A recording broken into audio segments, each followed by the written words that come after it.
The Dorchester Old Man, 1665. Every person who has ever lived in London has a story to tell. Some are more tragic than others. This one is horrible and horribly sad. We'll never know his name, only that he came from London. The streets were empty that hot summer, except for rats and corpses. The people were dying faster than you could bury them. Huge pits were filled with corpses and covered over. Flesh corpses were stacked in the streets, waiting. They swelled and smelled till the charters came and carried them away. The old man looked around the bare room, with the wooden walls and a cool stone floor. His wife lay on a filthy straw mattress, with her face twisted with the last pains. A dead rat lay at her feet. He scratched and stuffed to the floor. "Goodbye, girl," he muttered. He opened the door gently and let the heat in from the street.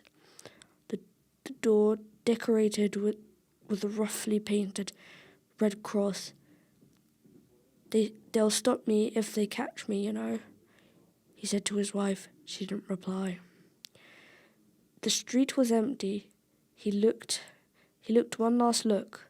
Someone will be along to see you soon. He promised goodbye. The old man clutched the bundle of food and a few coins to his skinny chest.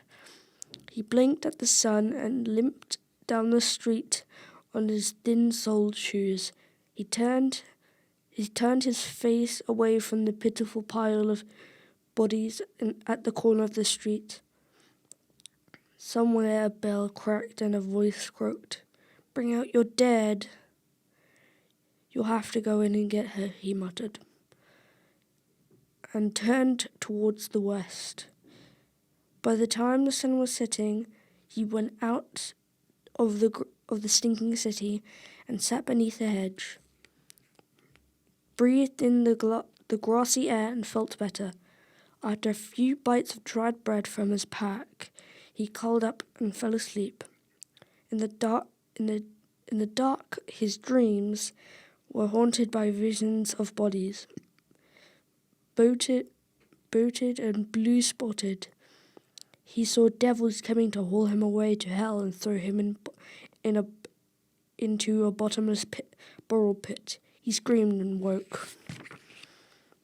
The man licked some dew off the grass to quench his thirst and rose stiffly to his feet. He shook his ragged clothes and coughed. Not dead yet. Then he croaked and set off with the warm morning sun on his back. Before he got a mile, a wagon of hay passed him. "Going far?" the driver asked.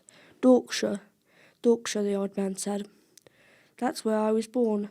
That's where I might as well die." The carter reached down a hand and pulled the old man up alongside him. "I'm heading that way," he said. They travelled for 2 days before they reached the ancient town. The old man remembered the great church, but so much had changed. He remembered laughing faces of his childhood, but now there were only scowls, spitting and hearted. There's a clean town here. We're a clean town here, a woman said and waved a wooden cross at him. "We don't want your London plague pests here. Get out," she cried. "Get out." A crowd began to gather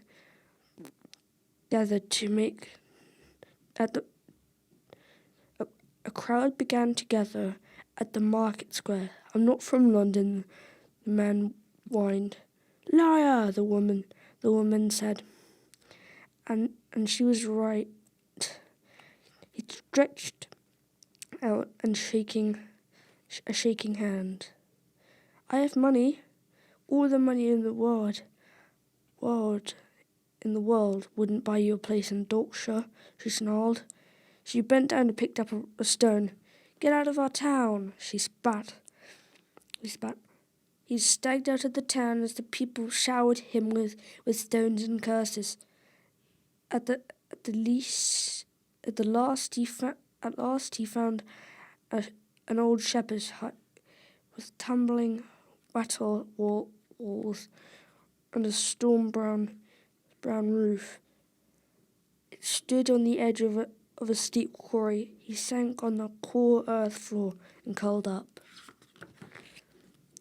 That night the sweating started, the pain in his armpits, and he had burned with fever.